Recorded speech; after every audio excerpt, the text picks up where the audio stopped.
2011ರಲ್ಲಿ ಒಂದು ಚಿಕ್ಕ ಕನಸು ಇವತ್ತು 10ನೇ ಸೀಸನ್ ಕಾಲಿಟ್ಟಿದೆ ಸರ್.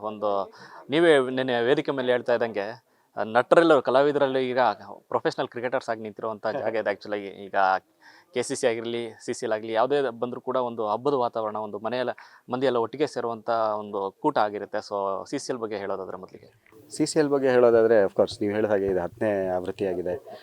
10 ಆವೃತ್ತಿ ಯಾವುದೇ ಒಂದು ಕ್ರಿಕೆಟ್ ಲೀಗ್ ನಡೆಸಬೇಕು ಅಂತಂದರೆ, ಪ್ರೊಫೆಷ್ನಲ್ ಕ್ರಿಕೆಟ್ ಲೀಗ್ ನಡೆಸೋದೇ ಕಷ್ಟ ಆಗುತ್ತೆ. ಅಂಥದ್ರಲ್ಲಿ ಸೆಲೆಬ್ರಿಟೀಸ್ ಕ್ರಿಕೆಟ್ ಅಂತಂದರೆ ಎಲ್ಲೋ ಒಂದು ಕಡೆ ಬೋರ್ ಹೊಡೆಯೋ ಚಾನ್ಸ್ ಇರ್ತಿತ್ತೇನೋ. ಬಟ್ ಎಲ್ಲರಿಗೂ ಒಂದು ಕ್ರೆಡಿಟ್ ಸಲ್ಲಬೇಕು.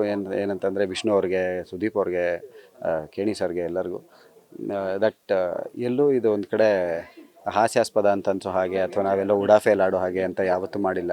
ಸೊ ತುಂಬ ಸೀರಿಯಸ್ ಆಗಿ ನಾವು ಪ್ರಾಪರ್ ಕ್ರಿಕೆಟರ್ಸ್ ಅನ್ನೋ ರೀತಿಯಲ್ಲೇ ತಯಾರಿ ನಡೆಸ್ತಾ ಇದ್ದೀವಿ, ಪ್ರಾಪರ್ ಕ್ರಿಕೆಟರ್ಸ್ ಅನ್ನೋ ರೀತಿಯಲ್ಲೇ ನಿಷ್ಠೆಯಿಂದ ಆಡ್ತಾ ಇದ್ದೀವಿ. ಸೊ ನಾವು ಸಿನಿಮಾ ಕಡೆಗೆ ಯಾವ ಪ್ರೀತಿ, ಯಾವ ನಿಷ್ಠೆ ತೋರಿಸ್ತೀವೋ ಕ್ರಿಕೆಟ್ ಕಡೆಗೂ ಅಷ್ಟೇ ಒಲವು ತೋರಿಸ್ತಾ ಇದ್ದೀವಿ ಅನ್ನೋದು ಎಲ್ರಿಗೂ ಕಾಣಿಸ್ತಾ ಇದೆ. ಹಾಗಾಗಿ ನಮಗೆ ಎಲ್ಲರೂ ಬೆಂಬಲಕ್ಕೆ ನಿಲ್ತಾ ಇದ್ದಾರೆ, ಎಲ್ಲರೂ ಪ್ರೋತ್ಸಾಹವಾಗಿ ನಿಲ್ತಾ ಇದ್ದಾರೆ. So that's a very good thing. ಅದು ನಮಗೂ ಒಂದು ಹೆಗ್ಗಳಿಕೆ ಆ್ಯಂಡ್ ಒಂದು ಸಾರ್ಥಕತೆ. ನಾವು ತುಂಬ ಕಷ್ಟಪಡ್ತೀವಿ, 1.5 ತಿಂಗಳು 2 ತಿಂಗಳು ಪ್ರಾಕ್ಟೀಸ್ ಮಾಡ್ತೀವಿ. ಈ 4 ವೀಕೆಂಡ್ 5 ವೀಕೆಂಡ್ ನಾವು ಸತತವಾಗಿ ಆಡ್ತಾ ಇರ್ತೀವಿ. ಕಾರ್ಯಗಳನ್ನ ಬಿಟ್ಟು ಪ್ರಾಕ್ಟೀಸ್ ಮಾಡ್ತೀವಿ, ಆಡ್ತಾ ಇರ್ತೀವಿ. ಸೊ ಅದಕ್ಕೂ ಒಂದು ಸಾರ್ಥಕತೆ ಬಂದ ಹಾಗಾಗುತ್ತೆ.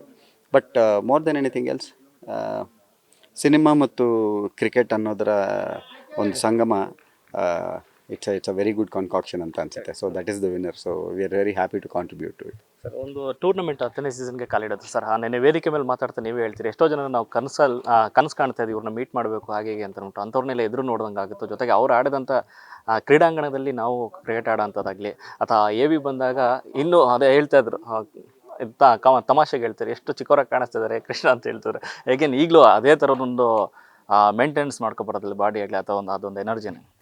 ಅದೊಂದು ಫಿಟ್ನೆಸ್ ಮೇಂಟೈನ್ ಆಗುತ್ತೆ, ತಾನಾಗೆ ಒಂದು ಆಗುತ್ತೆ, ಅದೊಂದು ಹೌದು. ಬಟ್ ನಾನು ಹೇಳಿದಾಗೆ ನಾವು ಒಂದು ಟೈಮಲ್ಲಿ ಕ್ರಿಕೆಟ್ ಆಡ್ತಾಯಿದ್ವಿ, ಕಾಲೇಜ್ ಟೈಮಲ್ಲಿ ಲೀಗ್ ಕ್ರಿಕೆಟ್ ಆಡ್ತಾಯಿದ್ವಿ, ಇದೆಲ್ಲ ಇರ್ತಾಯಿತ್ತು. ಬಟ್ ಅದಕ್ಕಿಂತ ಹೆಚ್ಚಿನ ಮಟ್ಟದ ಕ್ರಿಕೆಟ್ಗೆ ನಾವು ಪ್ರಯತ್ನನೂ ಮಾಡಲಿಲ್ಲ, ಅಷ್ಟು ನಮಗೆ ಒದಗೂ ಬರಲಿಲ್ಲ. ನಾವು ಬೇರೆ ಬೇರೆ ಕರಿಯರ್ಗಳನ್ನು ಚೂಸ್ ಮಾಡಿದ್ವಿ. ಬಟ್ ಈಗ ನಮಗೆ ದೊಡ್ಡ ದೊಡ್ಡ ಸ್ಟೇಡಿಯಮ್ಗಳಲ್ಲಿ, ಇಂಟರ್ನ್ಯಾಷನಲ್ ಸ್ಟೇಡಿಯಮ್ಗಳಲ್ಲಿ ಆಡೋ ಅವಕಾಶ ಸಿಗ್ತಾ ಇದೆ. ಅದು ಎಷ್ಟು ಜನಕ್ಕೆ ಸಿಗುತ್ತೆ ಹೇಳಿ? ನಾವು ಜೀವನ ಪೂರ್ತಿ ಕಷ್ಟಪಡೋರು ಇರ್ತಾರೆ, ಅವರಿಗೆ ನಮ್ಮ ಚಿನ್ನಸ್ವಾಮಿ ಕ್ರೀಡಾಂಗಣದಲ್ಲೋ ಅಥವಾ ಬೇರೆ ಎಲ್ಲೋ ಆಡೋ ಅವಕಾಶನೇ ಸಿಗದೆ ಹೋಗುತ್ತೆ. ನಮಗೆ ನಟರಾಗಿ ಆ ಥರ ಒಂದು ಸದವಕಾಶ ಸಿಗ್ತಾ ಇದೆ. ಅದು ನಮ್ಮ ಪುಣ್ಯನೇ ಹೌದು. ಬಟ್ ಅದಕ್ಕೆ ನಾವು ಕಷ್ಟನೂ ಪಡ್ತಾ ಇದ್ದೀವಿ. ನಟರಾಗಿರೋದ್ರಿಂದ ನಮಗೊಂದು ಅವಕಾಶ ಸಿಗ್ತಾ ಇದೆ. ಬಟ್ ಆ ಅವಕಾಶನ ಬಳಸ್ಕೊಳ್ಳೋದಕ್ಕೆ, ಅದರ ಮರ್ಯಾದೆ ಉಳಿಸ್ಕೊಳ್ಳೋದಕ್ಕೆ ನಾವು ಅಷ್ಟೇ ಕಷ್ಟಪಡ್ತಾ ಇದ್ದೀವಿ. ಈಗ ನಾವೇ ನಮ್ಮ ಚಿನ್ನಸ್ವಾಮಿ ಸ್ಟೇಡಿಯಂನಲ್ಲಿ, ದೊಡ್ಡ ಬೇರೆ ಬೇರೆ ಸ್ಟೇಡಿಯಂನಲ್ಲಿ, ನಾಳಿದ್ದು ಶಾರ್ಜಾದಲ್ಲಿ ಆಡ್ತಾ ಇದ್ದೀವಿ. ಎಂತೆಂಥ ದೊಡ್ಡ ಕ್ರಿಕೆಟರ್ಸ್ ಆಡಿರೋವಂಥ ಗ್ರೌಂಡ್ಗಳು, ಅವ್ರು ಕೂತ್ಕೊಂಡಿರೋವಂಥ ಡ್ರೆಸ್ಸಿಂಗ್ ರೂಮ್ಗಳು, ನಾವು ಅವ್ರನ್ನೆಲ್ಲ ಹೀರೋಸ್ ಥರ ನೋಡಿರ್ತೀವಿ. ಅಂಥವ್ರ ಜಾಗದಲ್ಲಿ, ಅವ್ರು ಆಡಿರೋ ಜಾಗದಲ್ಲಿ ನಾವು ಆಡ್ತಾ ಇದ್ದೀವಿ ಅನ್ನೋದೇ ಒಂದು ಎಕ್ಸೈಟ್ಮೆಂಟ್ ಅದು. Because at the end of the day ನಾವು ಎಷ್ಟೇ ಆ್ಯಕ್ಟರ್ಸ್ ಆಗಿರ್ಬೋದು, ನಮಗೆ ಏನೇ ನಮ್ಮ ಸಾಧನೆಗಳು ಅಂತ ಏನೇ ಇರ್ಬೋದು, ಚಿಕ್ಕ ಪುಟ್ಟದ್ದು ಏನೇ ಇರ್ಬೋದು, ದೊಡ್ಡದೇನೇ ಇರ್ಬೋದು, ಆದರೆ ಕ್ರಿಕೆಟ್ ಅನ್ನೋ ಮಟ್ಟಕ್ಕೆ ಬಂದಾಗ ನಾವು ಆ ಲೆವೆಲ್ನ ಸಾಧನೆ ಮಾಡಿಲ್ಲದೆ ಇರೋರು, ಅಂಥ ಸಾಧನೆ ಮಾಡಿರೋರ ಜಾಗದಲ್ಲಿ ನಾವು ಕೂತ್ಕೊಳ್ತಾ ಇದ್ದೀವಿ, ನಾವು ಆಡ್ತಾ ಇದ್ದೀವಿ ಅನ್ನೋದು it's A great feeling. And ಅದಕ್ಕೆ ನಾವು CCLಗೆ ಆ್ಯಂಡ್ ಕರ್ನಾಟಕ ಬುಲ್ಡೋಸರ್ಸ್ಗೆ ಯಾವಾಗಲೂ ಥ್ಯಾಂಕ್ಫುಲ್ ಆಗಿರಬೇಕು. ಸರ್, ಇನ್ನು ನಮ್ಮ ಕರ್ನಾಟಕ ಬುಲ್ಡರ್ಸ್ ತಂಡದ ಪ್ರಮುಖ ಆಟಗಾರ ನೀವು. ನಿಮ್ಮ ಬೌಲಿಂಗ್ ಬಂತು ಅಂದರೆ ಎದುರೊಳಗೆ ಸ್ವಲ್ಪ ನಡಕ ಜಾಸ್ತಿ ಆ್ಯಕ್ಚುಲಾಗಿ. ಅಷ್ಟೊಂದೆಲ್ಲ ಏನಿಲ್ಲ, ಏನು ಕೆಲವೊಂದು ಸರ್ತಿ ಚೆನ್ನಾಗಿ ಬೀಳುತ್ತೆ ಅಷ್ಟೇ. ರೆಗ್ಯುಲರ್ ಟಚ್ಚಲ್ಲಿ ಇರ್ತೀವಿ. ಇವಾಗ ರಾಜ್ ಕಪ್ ಆಡ್ತಾ ಇರ್ತೀವಿ, KCC ಆಡ್ತೀವಿ, CCL ಆಡ್ತಾ ಇರ್ತೀವಿ. ಸೊ ಹೀಗಿದ್ದಾಗ ಸ್ವಲ್ಪ ಟಚ್ಚಲ್ಲಿ ಇರ್ತೀವಿ, ಫಿಟ್ನೆಸ್ ಸ್ವಲ್ಪ ಮೇಂಟೈನ್ ಮಾಡ್ದಂಗೆ ಆಗುತ್ತೆ. ಆ್ಯಂಡ್ ಒಂದೊಂದು ಸರ್ತಿ ದೇವ್ರದೇ ಚೆನ್ನಾಗಿ ಬೀಳುತ್ತೆ ಬೌಲಿಂಗು, ಆವತ್ತು ಸ್ವಲ್ಪ ಬ್ಯಾಟ್ಸ್ಮನ್ನೇ ಕಷ್ಟ ಆಗುತ್ತೆ. ಒಂದೊಂದು ಸರ್ತಿ ಹೊಡ್ತಾ ತಿಂತೀವಿ, ಏನು ಮಾಡೋಕ್ಕಾಗಲ್ಲ. ಸರ್, ಇದು ಆಟಗಾರ ಆಗ್ಬೇಕಂದ್ರೆ, ಕ್ರಿಕೆಟ್ ಆಟಗಾರ ಆಗ್ಬೇಕಂತ ಕನಸಿತ್ತ ಸರ್? ಆ್ಯಕ್ಚುಲಾಗಿ ನೀವು ಹೇಳ್ತೀರಿ JK ಅವರು ಮತ್ತು ನಾವೆಲ್ಲ ಒಟ್ಟಿಗೆ ಆಡ್ತಾ ಇದ್ವಿ ಅಂತ ಅಂದ್ಬಿಟ್ಟು, ಇತ್ತ ಸರ್ ಕ್ರಿಕೆಟರ್ ಆಗ್ಬೇಕಂತ ಅಂದ್ಬಿಟ್ಟು?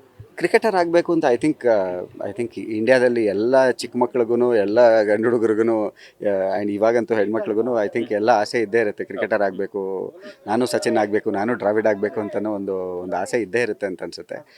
ಬಟ್ ಹೋಗ್ತಾ ಅವಕಾಶಗಳು ಸಿಗಲ್ಲ, ಅಥವಾ ನಮ್ಮ ಪರ್ಫಾರ್ಮೆನ್ಸೇ ಅಷ್ಟೊಂದು ಚೆನ್ನಾಗಿ ಇಲ್ಲದೇ ಇರಬಹುದು. ಬಟ್ ಕಾರಣಾಂತರಗಳಿಂದ ನಮಗೆ ಅವಕಾಶ ಸಿಕ್ಕಿರಲ್ಲ. ನಮಗೆ ಈಗ ನಟರಾಗಿ ನಮಗೆ ಈ ಥರದ್ದೊಂದು ಅವಕಾಶ ಸಿಗ್ತಾ ಇದೆ. ಅದರದ್ದು ಫುಲ್ಲೆಸ್ಟ್ ಎಕ್ಸ್ಟೆಂಟ್ ನಾವು ಯೂಸ್ ಮಾಡ್ಕೊಳ್ಬೇಕು ಅಂತ ಡಿಸೈಡ್ ಮಾಡಿಬಿಟ್ಟು ತುಂಬ ತುಂಬ ನಿಷ್ಠೆಯಿಂದ ಆಡ್ತಾ ಇದ್ದೀವಿ. It's a great feeling. Like I said, ಎಲ್ರಿಗೂ ಒಂದು ಇದ್ದೇ ಇರುತ್ತೆ. ನಾವೆಲ್ಲ ಚಿಕ್ಕವರಾಗಿದ್ದಾಗ ಹೈಸ್ಕೂಲ್ನಲ್ಲೆಲ್ಲ ಇರಬೇಕಾದ್ರೆ ನಮ್ಮ ಚಿನ್ನಸ್ವಾಮಿ ಸ್ಟೇಡಿಯಂನಲ್ಲಿ ಬಿ ಗ್ರೌಂಡ್ ಅಂತ ಇರ್ತಾ ಇತ್ತು. KCA ಬಿ ಗ್ರೌಂಡ್ನಲ್ಲಿ ನಮಗೆಲ್ಲ ಮ್ಯಾಚಸ್ ಆಡಿಸೋರು. ನಾವು 8-9ನೇ ಕ್ಲಾಸ್ನಲ್ಲಿ ಇರಬೇಕಾದ್ರೆ ಎಲ್ಲ, ಯಾಕಂದರೆ ನಮಗೆ ಕೈಗೆ ಎಟ್ಕೋಷ್ಟು ದೂರದಲ್ಲೇ ಚಿನ್ನಸ್ವಾಮಿ ಕ್ರೀಡಾಂಗಣ ಇದ್ದರು. ನಮಗೆಲ್ಲ ಅಲ್ಲಿ ಅರ್ಹತೆ ಇರ್ತಿರ್ಲಿಲ್ಲ ಆಡೋದಕ್ಕೆ ಅಂತ. ನಾವೆಲ್ಲ ಜೂನಿಯರ್ಸ್ ಲೆವೆಲಲ್ಲಿ ಆಡ್ತಾಯಿದ್ವಿ. KCA ಬಿನಲ್ಲಿ ಆಡೋದೇ ಒಂದು ದೊಡ್ಡ ವಿಷಯ ಇರ್ತಾಯಿತ್ತು. ಈಗ ಅದೇ KCA ಮೇನ್ ಕ್ರೀಡಾಂಗಣದಲ್ಲಿ ನಮ್ಗೆ ಆಡೋಕ್ಕೆ ಅವಕಾಶ ಸಿಗ್ತಾ ಇದೆ ಅಂತಂದರೆ, ನನಗಂತೂ ಅದು ನನ್ನ ಮಟ್ಟಿಗೆ ನಾನು ಮಾತಾಡೋದಾದರೆ ಅದೆಲ್ಲ ಕನಸು. ದೊಡ್ಡ ಸ್ಟೇಡಿಯಂನಲ್ಲಿ ಆಡಿದ್ದೀವಿ. ರಾಜೀವ್ ಗಾಂಧಿ ಸ್ಟೇಡಿಯಂನಲ್ಲಿ ಆಡಿದ್ದೀವಿ, ಬ್ರಬೋನ್ ಕ್ರಿಕೆಟ್ ಸ್ಟೇಡಿಯಂನಲ್ಲಿ ಆಡಿದ್ದೀವಿ. ಎಂತೆಂಥ international beautiful places, beautiful stadiums, ಒಳ್ಳೊಳ್ಳೆ ಔಟ್ಫೀಲ್ಡ್ಗಳಿರುತ್ತೆ. ಅಂಥಲ್ಲೆಲ್ಲ ಆಡೋದು ಒಂದು ಸುಕೃತ.